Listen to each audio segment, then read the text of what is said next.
Let's talk about those ninth chords. It's pretty cool, man. The formula of a ninth chord is a root, third, fifth, flatted 7 plus a 9. Let's do it on the big string. Let's do an E. So the root of E is E. The third note in the scale, like this, like 1, 2, 3. That's how you find the third. Just a second. Let's do this. 1, 2, 3, 4, 5, 6, 7, 8, 9. So that's the major scale, like do, re, mi, fa, sol, la, ti, do. That's really important so that you can understand formulas of chords and chord progressions. So the root is the 1. Actually, we're going to use that 2 later. 1, 2. But for now, let's do 1, 3. We're not going to use the 4th, but we're going to use the 5. So we got 1, 3, 5. 1, 3, 5. Those are the 3 notes of an E major chord. So this E9 is going to be major. Okay, there's going to be a 7th in there, but it's a dominant 7th. That means we have to flat the 7. That is important. So when we say E7, it's not a natural 7. Here's the natural 7.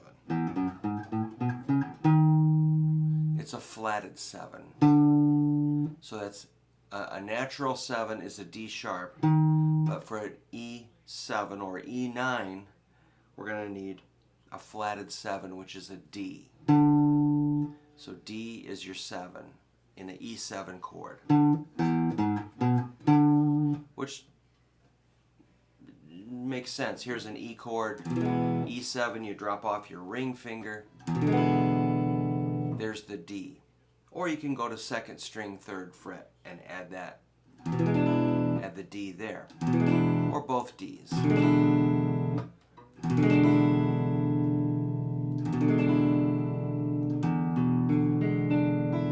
But to make it a 9, ninth chord, again, it's a root, 3rd, 5th, flatted 7, 8 is the octave, 9 is really the 2. It's an F sharp, but it's above, it's an octave above,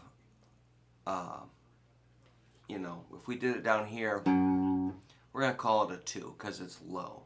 But if it's above there, we can call it a 9, especially if we add the flatted 7. It's just the way that it works. So again, it's a root, 3rd, 5th, flatted 7, 9, which does sound like I Feel Good by James Brown. So knowing the formula might help you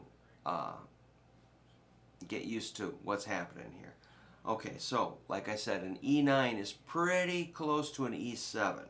You just add that 9th, which is F sharp. I'm going to add it on 1st string, 2nd fret, the F sharp, which is our 9th interval. See how it works? So that's an E9 right down there.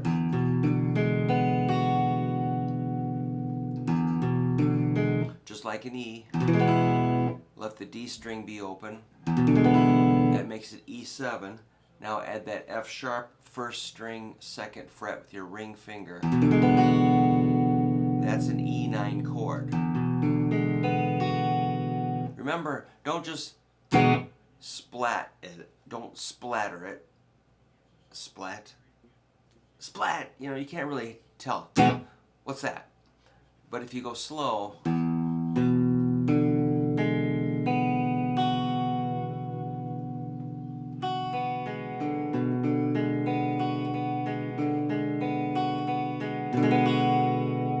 you can hear what's happening. So that's an easier way to play an E9 chord.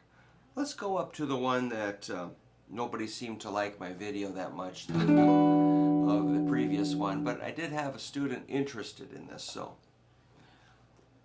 okay, maybe we'll come back to that. I've got to get a guitar to a guy, but that's a little start on the E9 chord.